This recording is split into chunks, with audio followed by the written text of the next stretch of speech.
እግዚአብሔር በሚሰጠው ጊዜ ይሰጣል። አትጨነቁ። እርሱ ስለኛ ምን እንደሚያስፈልገን እኮ ያውቃል።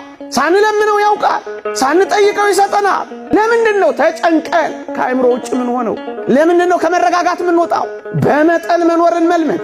ተጨንቆ በቁመቱ አንድ ክንድ መጨመር የሚችል ማን ነው ይላል። ተጨንቆ ማንም ሰው ምንም ፈቀቅ ማድረግ አይችልም።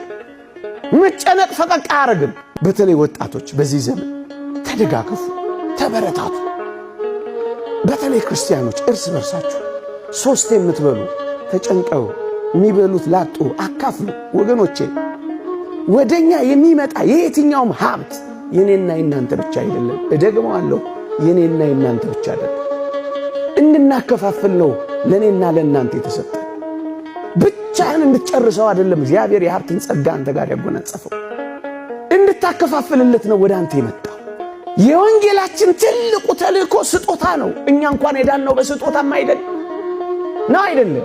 ትልቁ ጸጋችን እኮ ስጦታ ነው። መጽሐፍ ቅዱሳችንን ገልበጥ አርጋችሁ ስታዩት የሚያስፈልጋቸውን ባትሰጧቸው ምን ይጠቅማቸዋል እኮ ነው ያለው።